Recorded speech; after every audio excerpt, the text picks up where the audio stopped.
Oke, kembali lagi bersama kita Small Talk, Smallholder Talk. Bicara soal smallholder.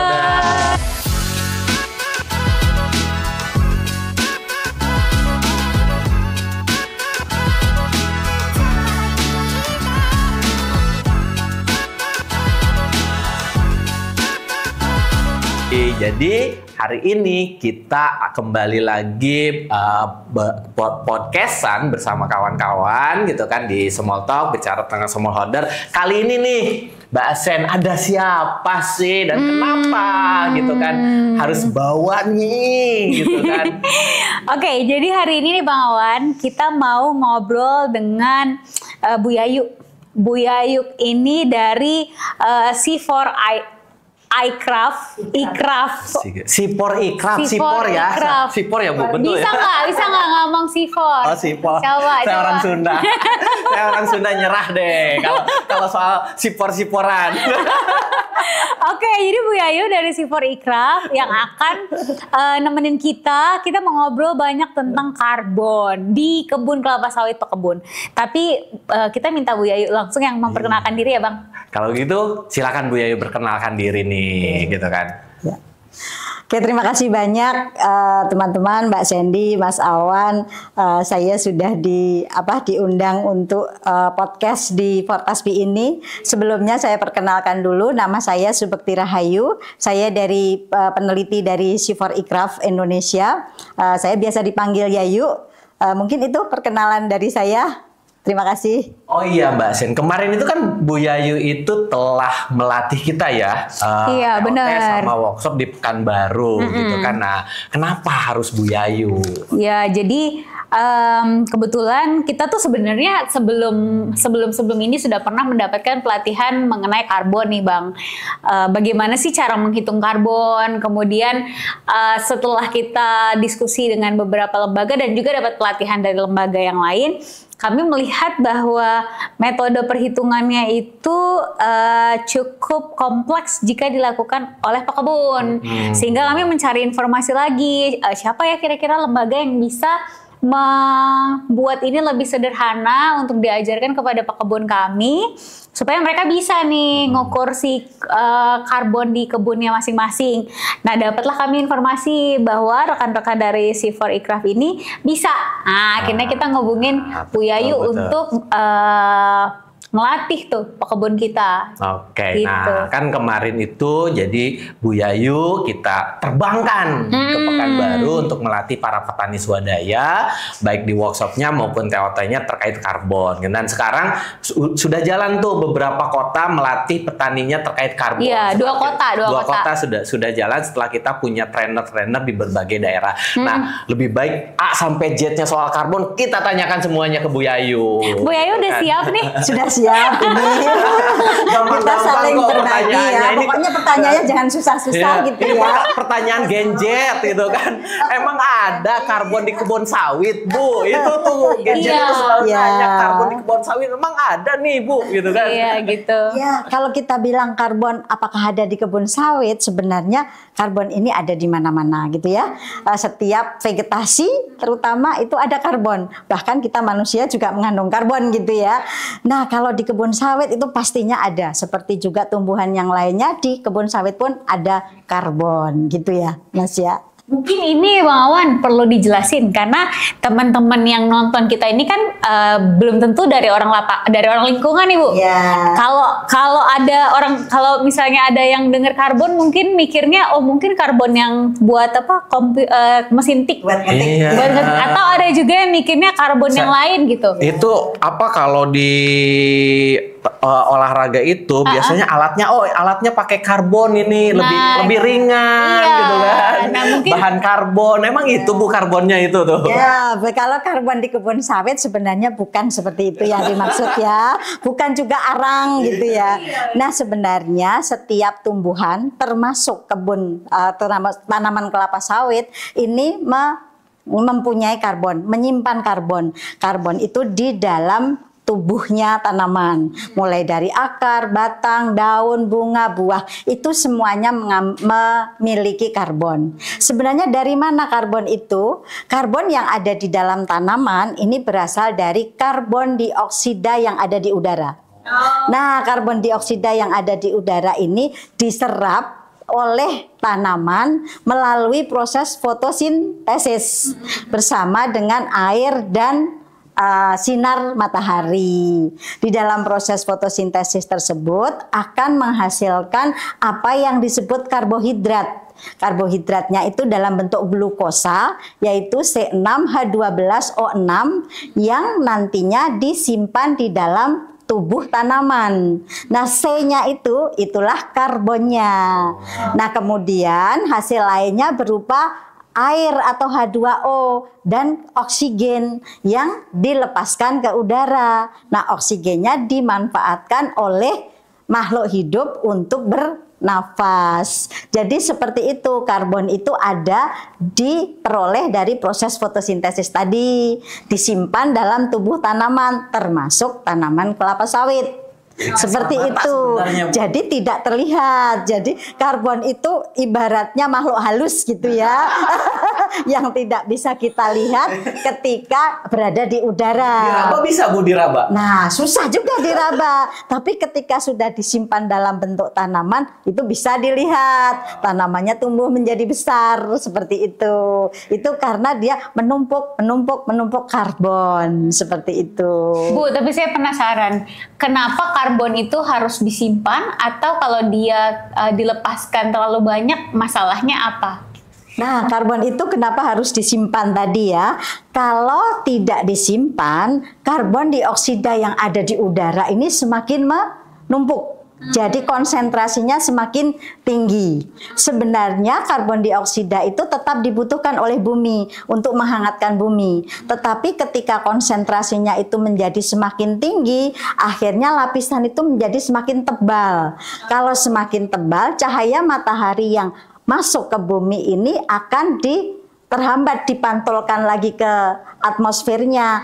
Jadi terperangkap istilahnya oleh karbon dioksida, lapisan karbon dioksida itu, sehingga menyebabkan bumi ini semakin panas. Itulah yang kita sebut sebagai global warming atau pemanasan global, karena penumpukan karbon dioksida yang semakin tebal. Nah, kalau ada vegetasi tadi, karbon dioksida kan diserap, kemudian disimpan dalam tubuhnya tanaman tadi. Seperti itu kira-kira. Pikiran saya ketika cahaya tidak masuk ke bumi, artinya bumi semakin dingin nih. Iya. Logikanya kan gitu, kalau pikiran yang saya gitu kan, berarti semakin dingin, beku lagi dong kita nanti. Ya, sebenarnya cahaya kan tetap masuk ke bumi ya Mas ya, tapi harusnya kan memang dibalikkan lagi ke atmosfer. Tetapi ketika proses membalikkan itu tidak semua, hanya sedikit sekali yang bisa kembali ke atmosfer lagi. Jadi terperangkap oleh karbon dioksida tadi. Jadi balik lagi ke bumi, Jadi ada banyak hubungan sebenarnya karbon dengan perubahan iklim dan petani sawit swadaya. Betul sekali. Jadi ada hubungan ya antara perubahan iklim dan petani sawit. Karena perubahan iklim ini kan terjadi karena tadi pemanasan global tadi ya. Pemanasan global, kemudian ada perubahan-perubahan iklim yang terjadi disebabkan karena tadi suhu udara meningkat, itu menyebabkan mungkin tekanan udara di atmosfer ini juga berubah, sehingga curah hujan menjadi berubah, kecepatan angin menjadi berubah seperti itu. Dan tentunya yang berkaitan dengan petani kelapa sawit, karena petani kelapa sawit ini kan sawit ditanam dalam bentuk monokultur. Kalau ditanam dalam bentuk monokultur, artinya semua cadangan karbonnya itu berbeda dengan ketika menjadi hutan. Karena apa? Cadangan karbon yang bisa disimpan di dalam tubuh tanaman tadi sangat dipengaruhi oleh jenis tanamannya. Kemudian keras tidaknya batang dari tanaman itu, populasi tanaman dalam satu luasan. Kemudian juga umur satu siklus dari tanaman tersebut. Nah, ketika sawit itu tanamannya biasanya dalam 1 hektar kan ada sekitar 130 sampai 140 gitu ya. Sementara kepadatan kayunya itu termasuk dari rendah ke sedang. Kemudian diameter batangnya memang cukup besar ya, tapi umur siklus kelapa sawit itu kan paling tidak antara 25 tahun sampai 30. Nah, sementara kalau hutan alam itu dalam 1 hektar itu jumlah tanaman kayunya itu bisa lebih banyak. Dan tanamannya pun bervariasi, mulai dari yang kayu dengan kekerasan rendah sampai yang sangat tinggi, sehingga itu menghasilkan penyimpanan karbon yang cukup besar, apalagi bisa bertahan di alam itu dalam jangka yang panjang. Jadi bukan hanya daunnya aja kayak kata pemimpin kita itu, yang penting ada daunnya katanya. Daun gitu. itu sebenarnya sebagai sarana untuk memasak gitu ya. Memang kalau kita dapur kita itu adalah daun ya, karena proses fotosintesis itu kan terjadi pada daun. Nah, tapi disimpannya itu bukan hanya di daun, yang paling banyak itu justru di batangnya. Termasuk batang sawit. Termasuk batang sawit seperti itu. Jadi Mas. batang sawit yang sehat, yang produktivitasnya tinggi, berarti menghasilkan karbon yang cukup juga. Ya, secara pertumbuhannya bagus itu akan menyerap karbon dalam jumlah yang baik, seperti itu ya, jumlah yang lebih baik. Seperti kita itu. Ternyata bukan hanya daunnya aja, yang penting ada daun kan, karbon itu. Yang penting ada daun disebut pohon. Ya, disebut hutan. Itu siapa sih, Mbak? Yang bicara itu sih, Mbak. Bu tahu, Bu? Yang bicara itu. Karena itu saya kurang tahu ya, Mas ya. Secara yang kami pelajari seperti itu. Baik. Aja, Bu. Itu. Bu, terus saya penasaran nih. Nah, tadi kan Ibu udah jelasin bahwa kalau pohon sawit itu karena dia cenderung monokultur, sehingga karbon yang diserap atau disimpan itu tidak bervariasi. Kemudian berarti walaupun sawit ini dia berkontribusi dalam menyimpan karbon, berapa banyak sih karbon yang bisa disimpan kalau di perkebunan sawit? Apalagi kalau kebun itu Bu, lahannya kan kecil-kecil ya? Paling kisaran 2 hektar, 3 hektar gitu. Nah, kalau dari hasil perhitungan yang sudah pernah kami lakukan ya, kebetulan kami di tahun 2008 sampai 2010 itu ada pekerjaan bersama dengan Komite Minyak Sawit Indonesia gitu ya. Nah, itu kami mencoba menghitung berapa sebenarnya karbon yang bisa disimpan oleh perkebunan kelapa sawit. Nah, dari hasil hitungan kami ini sekitar 40 ton per hektar. Itu untuk sawit-sawit di lahan mineral. Tetapi untuk sawit-sawit di lahan gambut itu lebih sedikit, lebih rendah. Sekitar 38 sampai 39 ton per hektar. Karena kan mungkin pertumbuhannya agak berbeda ya antara di lahan gambut dan di lahan mineral. Dan beberapa literatur juga menyebutkan nilai yang tidak berbeda jauh seperti itu. Jadi ada trap of condition-nya gitu. Iya, betul. Rata-rata untuk di perkebunan sawit yang mineral itu lebih tinggi dibandingkan yang gambut, meskipun perbedaannya tidak terlalu jauh ya. Dan juga hasil kami penelitian itu juga untuk sawit-sawit yang ditanam di perusahaan itu juga sedikit lebih tinggi dibandingkan dengan sawit yang ditanam masyarakat, karena yang swadaya, karena mungkin pengelolaan untuk budidayanya itu untuk di perkebunan kan lebih intensif begitu ya, sementara untuk di masyarakat atau di swadaya itu mungkin agak berbeda seperti itu ya. Kayaknya kurang atau apa, Bu? Ada kemungkinan seperti itu, lebih karena belum menerapkan good agriculture practices-nya secara baik dengan bila dibandingkan dengan yang di perkebunan swasta gitu ya. Perusahaan-perusahaan gede. Iya, perusahaan-perusahaan besar. paling tidak petani sudah kalau dia menerapkan GAP segala macam itu berarti udah berkontribusi terhadap karbon yang ya sudah berkontribusi terhadap tadi penyerapan karbon tadi ya, terutama apabila sawit-sawit itu memang dibangun dari lahan-lahan yang awalnya mempunyai cadangan karbon rendah. Contohnya misalnya belukar, misalnya alang-alang gitu. Jadi tetap ada kontribusi di dalam penyerapan cadangan karbonnya.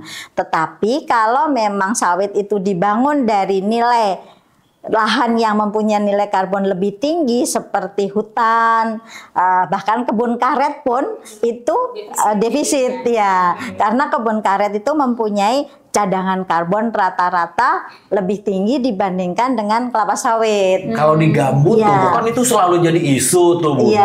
Gambut, pertahankan gambut gitu kan. Yang penting bertahan dulu gitu kan. Soal skala ekonomi nanti dulu gitu kan. Betul. Gimana tuh kalau yang di lahan gambut petani swadaya nanam sawit di lahan gambut? Dapatkah karbonnya? Kalau di lahan gambut itu kemungkinan kecil sekali ya Mas ya, karena gini, kalau di lahan gambut itu emisi karbon itu kan tidak hanya dari land clearingnya atau penyiapan lahannya, tetapi dari pengeringan gambutnya, proses kan biasanya kalau di lahan gambut kan dibuat kanal agar sawitnya bisa tumbuh, karena kan sawit tidak bisa terendam terus gitu ya, jadi harus dikanal dan itu ada proses pengeringan. Nah ketika ada proses pengeringan gambut ini terjadi emisi yang cukup besar karena kandungan karbon di dalam lahan gambut itu sangat besar.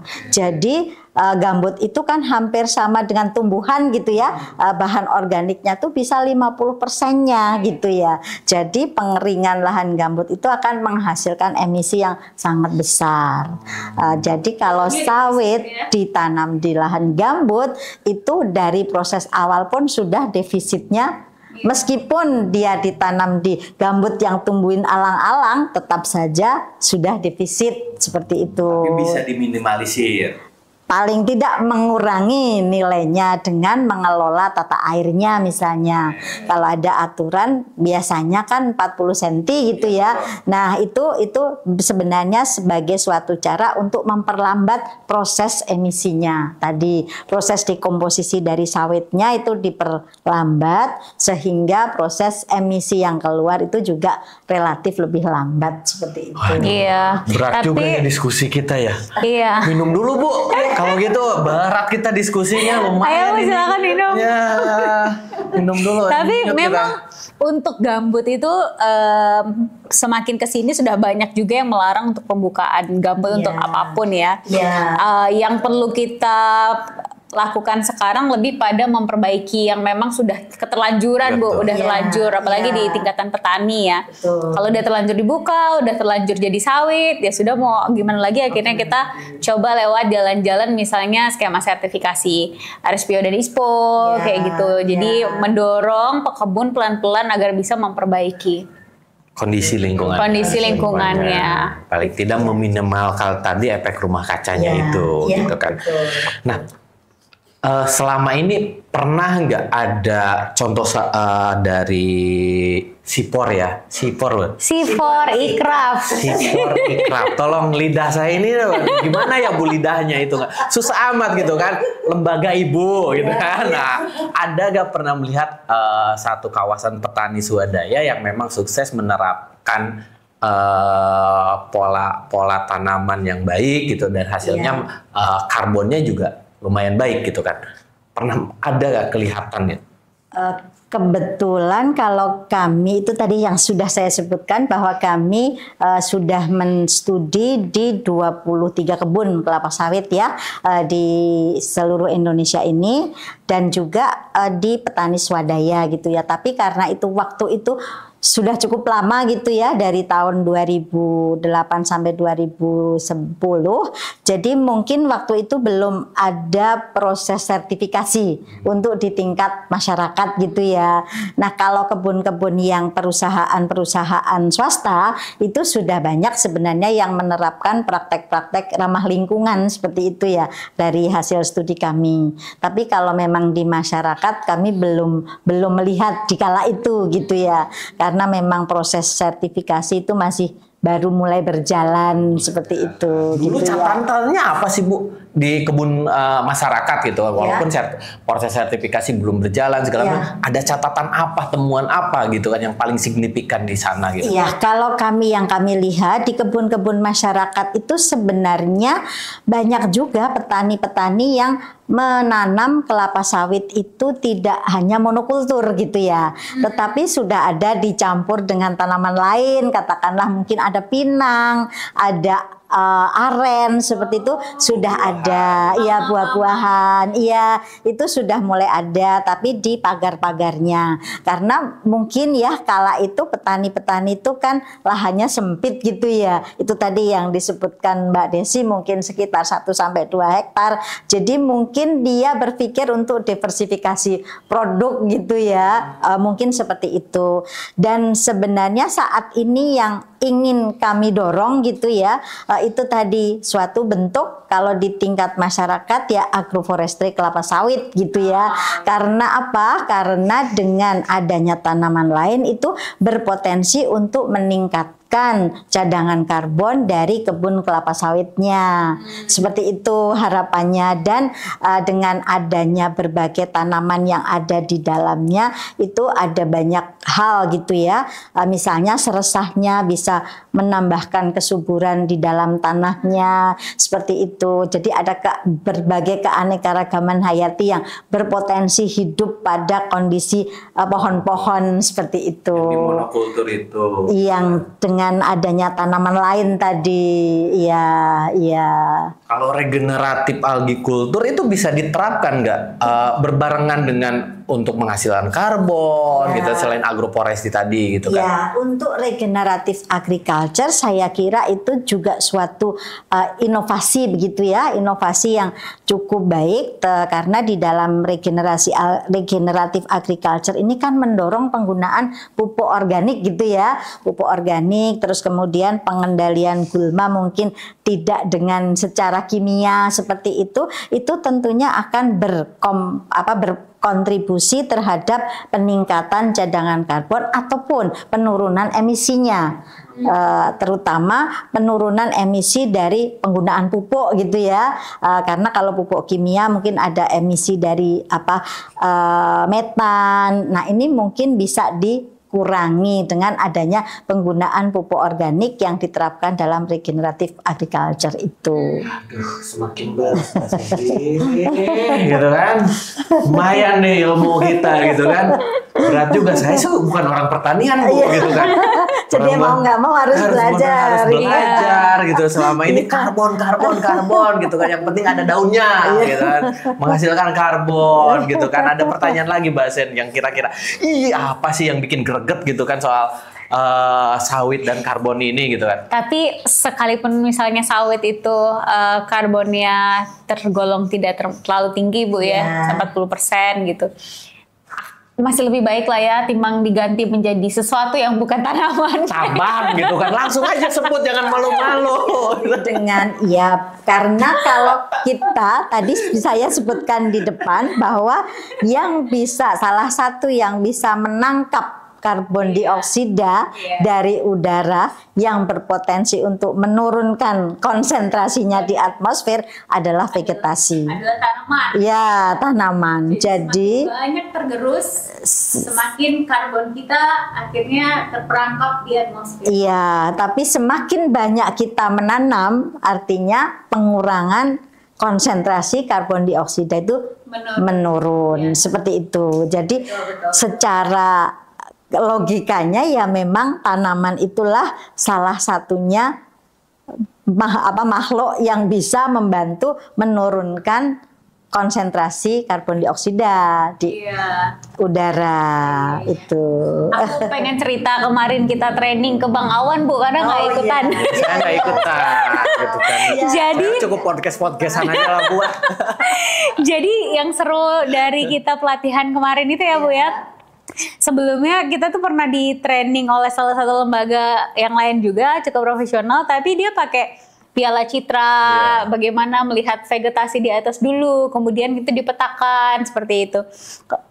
Agak sulit sebenarnya memang kalau itu diterapkan ke petani, tapi kemarin menyenangkan karena kita ke kebun, sampai kebun, kemudian kita cuma bikin petak gitu ya Bu ya. Petak kita bikin sampling dalam 1 hektar. Kalau saya nggak salah 20 kali 100. Masih ingat. 20 Baru kali 2 minggu, 100. masa udah lupa. 20 kali 100 per hektar, kemudian kita kasih sampling. Nah, dalam satu sampling kebun sawit 1 hektar itu bisa 3 sampai 6 lah, 6 titik plot. Nah, di dalam satu plot itu kita akan ngambil 4 plot yang akan kita ukur. Jadi di dalam satu plot itu kita akan mengukur tanahnya, dibikin kayak apa ya, kayak segi 4 gitu, kita taruh di tanah. Terus kita ngambil semua vegetasi di atasnya, mau itu pohon ranting-ranting kecil atau tanaman itu digunting. Terus tanahnya juga kita ambil. Terus di yang serasah itu kita ambil. Kemudian di bagian pasar pikul ya bahasanya, pasar pikul. Terus di rumpukan yang banyak rumput gitulah, pokoknya yang ada tumpukan itu kita ambil, sama di piringan. Nah, semua itu tanahnya, rantingnya, kalau ada batang keringnya, kemudian pohon yang ada di dalam satu itu kita ukur semua tingginya berapa. Dari atas sampai akar dari itu. lingkar ketiga. Kalau di sawit itu dari lingkar ketiga, pelepah ketiga lah ya Bu. Jadi sampai ke bawah. Pelepah ke 44. Pelepah ke 44. Jadi bukan dari daunnya yang kata pemimpin kita, gitu. Bukan. Ke 44 atau 43. Oh iya, pelepah 43. Itu turun ke bawah. Nah, kita berapa tingginya. Setelah itu baru kita ukur tuh, Bang. Setelah diukur semua, dijadikan satu, kemudian kita masukkan ke dalam rumus yang memang sudah disiapkan oleh Bu Yayut dan tim saat itu. Jadi lebih mudah sebenarnya Lebih mudah, pakai Excel aja dibanding rumusnya. tadi Citra satelit dan Betul. yang tadi nyebutnya Piala Citra, Mbak. Oh iya ya. Citra satelit gitu kan. Piala Citra. Gua Di sawit ada Piala Citra ya. Bintang film. Iya, mohon maaf nih Bu, keseringan nonton Piala Citra. Nah, Bu, mungkin satu pertanyaan akhir, mungkin 1-2 pertanyaan gitu kan, kira-kira teknologi apa yang bisa diterapkan oleh petani untuk menghitung karbon yang secara sederhana, inovasi apa, lalu apa sih yang bisa, manfaat apa yang bisa didapatkan oleh petani, dan pemerintah itu harus seperti apa nih ke petani swadaya gitu kan? Kalau teknologi untuk mengukur gitu ya, Mas dan Mbak. Kalau kami memang dari Ikraf ini menggunakan itu tadi Mbak, kombinasi antara plot pengukuran dan skala spasialnya. Jadi skala landscape-nya. Kalau di skala landscape-nya sama, kita menggunakan Citra itu juga. Tetapi nanti kita akan melihat, jadi di tahap awal itu harus dilihat dulu, diidentifikasi seluruh landscape gitu. Jadi landscape-nya itu apakah bentuknya misalnya satu kecamatan gitu ya, satu kecamatan atau satu kabupaten, itu kan ada berbagai tutupan lahan. Nah, ketika itu ada berbagai tutupan lahan, kita harus sampling di semua tutupan lahan itu. Nah, salah satunya yang kami sampaikan dalam training kemarin kan sawit dan kebun campur gitu ya. Jadi ada 2 tutupan lahan yang kita ukur kemarin itu karena metode pengukurannya sedikit berbeda gitu ya. Nah, kemudian setelah itu kita ada di tingkat tapaknya tadi. Nah, kalau di tingkat tapak itu yang kemarin kita lakukan membuat peta contoh tadi. Dan itu petani sudah bisa melakukan seperti itu. Petani bisa melakukan sendiri. Kemudian ada persamaan yang kita bisa berikan selagi petani itu bisa mengoperasikan Excel, saya kira sih cukup operasional gitu ya, karena petani-petani sekarang kan petani modern gitu ya, yang kalau kita lihat kemarin sudah canggih-canggih juga dalam melakukan analisis gitu ya, karena kebetulan petani juga yang sudah bersertifikat. Jadi ini bisa dilakukan. Tetapi kita sebenarnya punya satu metode lagi yang lebih rendah lagi. Jadi kita sudah sediakan lingkar batangnya berapa, nanti tinggal dibuat dalam bentuk tabel, disediakan tabel. Ini untuk petani-petani yang memang tidak bisa mengoperasikan komputer seperti itu bisa, sudah ada juga kami sediakan metodenya. Nah, itu yang kami lakukan. Nah, kalau tadi pertanyaan Mas, kira-kira pemerintah ini seperti apa gitu ya? Nah, kalau di dalam sebenarnya di pemerintah sendiri kan sudah ada aturan-aturan gitu ya, ada kebijakan-kebijakan seperti misalnya kebijakan tentang jasa lingkungan karbon seperti itu. Nah, itu sudah ada gitu ya kalau sampai sejauh ini. Hanya saja memang operasionalnya sendiri kalau untuk sampai mendapatkan karbon kredit seperti itu memang jalannya cukup panjang ya kalau kami amati gitu ya. Jadi masih harus sabar petani. Iya, petani harus sabar meskipun sudah banyak yang dilakukan gitu ya, karena itu memang prosesnya tidak bisa instan istilahnya ya. Ada banyak tahapan-tahapan yang harus dilalui gitu ya. Nah, kalau ini pendapat saya sendiri ya. Jadi kalau petani itu saat ini menerapkan baik good agriculture practices-nya maupun misalnya regenerative agriculture yang sebenarnya dianggap untuk mampu menurunkan emisi tadi, ini sangat baik. Tetapi lebih manfaatnya bukan mengharapkan dari imbalan karbon kredit tadi, tetapi ada yang lebih besar dari itu sebenarnya, dibanding jasa lingkungan itu. Yang lebih besarnya adalah dengan mereka menerapkan praktek-praktek yang baik, artinya usaha tani perkebunan kelapa sawit mereka itu akan lebih sustain. Jadi jangka panjangnya mungkin produksinya akan lebih baik karena dengan regenerative agriculture kesuburan tanahnya akan lebih meningkat, jadi mungkin input produksinya akan berkurang karena produktivitas tanahnya itu lebih bagus gitu ya. Dan dengan adanya penerapan regenerative agriculture, itu mikroorganisme yang ada di dalam tanah itu akan tidak hilang, akan lebih aktif untuk menguraikan serasah-serasah yang ada di dalam tanah tadi, yang ada di permukaan tanah, yang baik dihasilkan oleh tumbuhan bawah maupun yang dihasilkan oleh daun-daun yang bekas pangkasan itu. Nah, itulah peran sebenarnya yang kadang terlupakan gitu ya oleh petani gitu ya, karena kadang-kadang petani untuk memudahkan menyemprot dengan terlalu sering atau dosis yang berlebihan, sehingga cacing-cacing tanah yang sebenarnya berperan untuk menghancurkan, melapukkan bahan organik itu akan mati, dan pori-pori tanahnya juga akan tidak terbentuk. Akhirnya tanah menjadi padat.